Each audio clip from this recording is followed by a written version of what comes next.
Hello, everyone, and welcome back to Durbanites FPL, our Game Week 34 review, Game Week 35 preview. Let's start as usual with the table. Fataliteam for the 16th week in a row, holding on to the top spot, extending his lead this week to 34 points. Although that looks good, anything can happen based on one great player performance. This week, a lot of high scores, a few free hits used, and a wild card here already. So a lot of things happening in the league, but no changes in the positioning from last week. Now, one additional facet that starts in the game this week is the Durbanites Cup. So six teams making it through to the round of eight on a bye based on the game week score from game week 34. Chiefs, Ami's Army, Fataliteam, Squishy, MBIFC, and Onana. That's my name. All of them making it through to the round of eight. And this week we'll see the playoff between Fatih and Dora and Coconut Stallion versus Hack's team. That will happen in this game week, and the highest score for that team for that week will progress to the round of eight, and then we'll start the knockout rounds from that point onwards. So something else to play for in the league.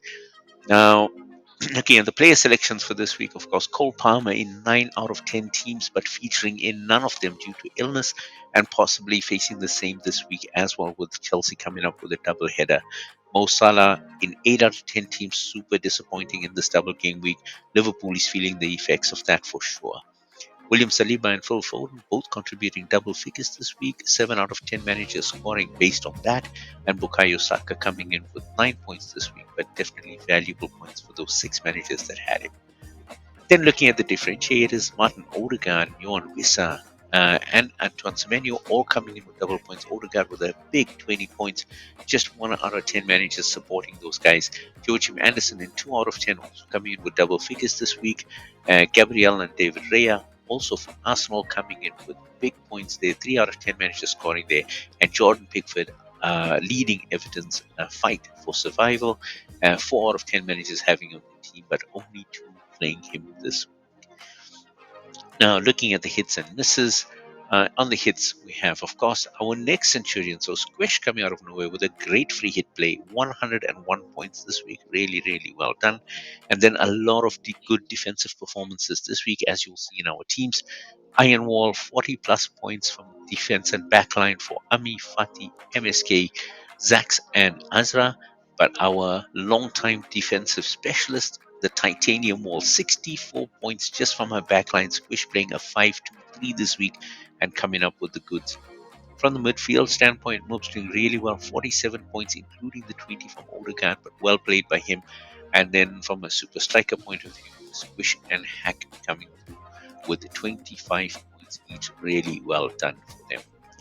Now, looking at the misses, of course, Mo Salah, a lot of people backing him, including myself, just 6 points in total from 2 games. Didn't start the earlier game, played the full game when losing um, in the last match, so really not a good week for him.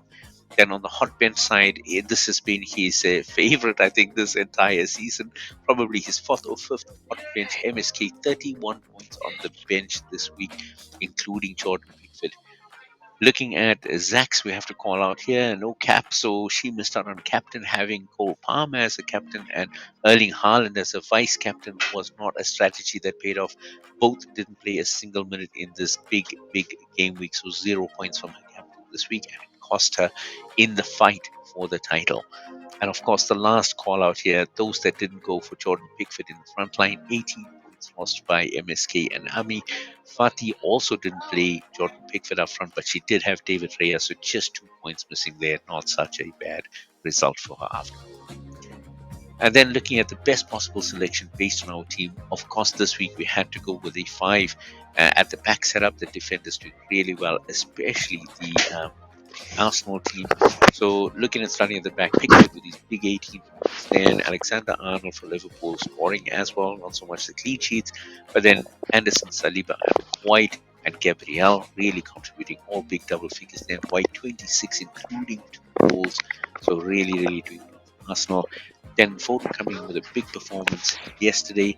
Brendan Diaz from Sheffield United just putting Saka on the bench due to cost, and then Odegaard being the captain, of course, then giving us 40 points in that midfield. Semenyo and Wissa taking up the front line. Really cheap and effective front line.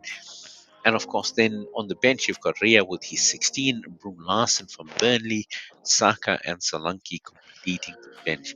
Now, this team would have given you 179 points on the field, 218 including a bench boost. That's massive for an unbelievable cost of 79.6. So, without big names like Son, Salah, and Haaland here on this team sheet, you can have a fairly potent team with a very, very low cost. Now, looking ahead at the fixtures to come, there are only 4 game weeks left. And in this game week, we're really focusing on those teams that have a good run coming in. Brentford, Manchester United, Manchester City, and Newcastle are definitely ones that you have to look for. Everton, they are fighting to get out of relegation. They're fighting against two fellow relegation battle sufferers, so Luton and Sheffield, and then Brentford coming up here. So also all of them could be winnable games.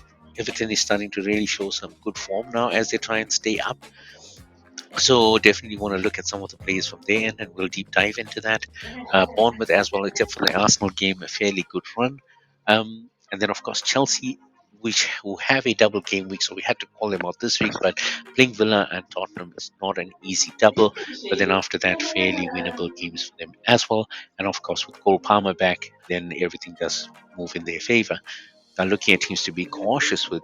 Arsenal have tough games coming up in the next 3 weeks as they try and maintain the lead at the top of the table. They've got Spurs this week, a big derby game, Manchester United in game week 37, which could be a spoiler.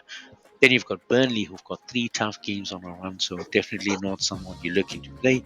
Nottingham Forest as well, been fairly okay, but they're taking on City. City are going for the title again this year, so Forest are maybe going to be one of those victims.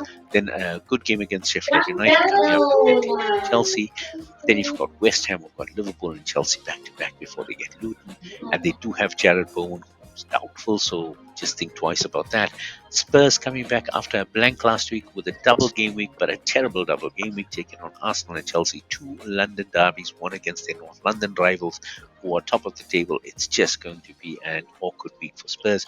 Choose their players at your own peril, because then they have Liverpool in game week 36. And of course, Liverpool right now are hurting and going to be looking to coming back into that challenge. Then you're looking at Villa and Spurs, of course, still fighting for that fourth spot, but Aston Villa have Chelsea this week, Brighton next week, then Liverpool. So definitely not, let's say, favourites to win those matches, but they definitely can get points. And then Liverpool, of course, alternately have West Ham this week, Spurs the next week, and Aston Villa. So again, just advising caution with players from these teams. They could still possibly score. Looking at the player selection itself, Sanchez is still doubtful for Chelsea, and it's unlikely that they will start him. And Pope is still out for Newcastle.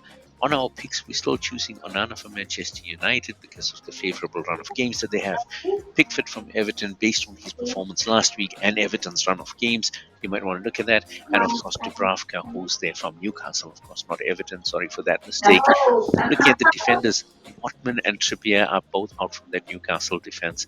Then you've got Connor Bradley, who's out for Liverpool. Estupinan is now out for Brentford, not doubtful anymore.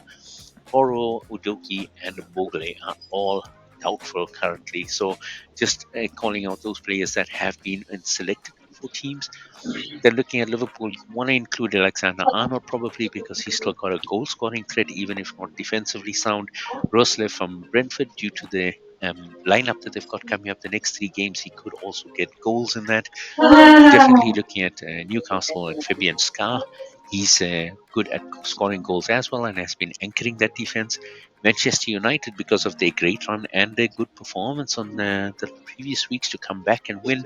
You're looking at Diego Dallo, who's been known to score and is quite an attacking wingback, and Harry Maguire, who's actually picking up clean sheets and goals now and very good on his home record at Old Trafford. So one to consider if you're also looking for a fairly cheap pick. Then looking at Arsenal, they don't have a favourable run of games, but Saliba, White, Gabriel have just been churning out the points. If they're not keeping clean sheets, they're also scoring goals. It would be very difficult to leave them out of a selection. From Everton, you've also got the young Jared Branthwaite. He scored again on the weekend, so definitely someone you want to look at considering Everton's runners of games and a fairly good price again. And of course, Kyle Walker giving 2 assists or as a goal and assist in the Manchester City win on this weekend. Man City are definitely going for the title. They've got a good run coming up. If you're looking for a good defensive pick, you won't go wrong with Kyle Walker. Now, looking at the midfield, of course, on the midfield lineup, quite a few out for the season. So Sinistera from Bournemouth, Neto, and Mitoma will probably miss all of the season. Diogo Jota from Liverpool is injured again, so unlikely he will return as well. Palmer has picked up an illness, so it's not an injury, probably just a little bit of flu symptoms, but he is definitely doubtful, but still one that we wouldn't leave out. Jared Bowen, as I mentioned, also doubtful from West Ham. Sterling and Rashford are highly doubtful. They've picked up knocks, so there's only a 25% chance that they'll play. And Eze from Crystal Palace also doubtful. That being said, looking at the picks, Palmer and Eze make it back onto the lineup. Of course, they're really, really good form. Crystal Palace is flying as well. But you've got Foden and De Bruyne. De Bruyne is also coming to great form for Manchester City. If they're going to push for the title, expect to see him feature. From Arsenal, we're calling out Saka and Odegaard as usual, but now we're calling out also Leandro Trossard, the Belgian, doing really, really well, actually picking up goals in 3 out of his last 4 games and helping Arsenal get to the top. So definitely one to look at. Then you've got from Newcastle, who still have a great run of games towards the end of the season, Anthony Gordon and Harvey Barnes, both of them been doing well, except for last week, of course.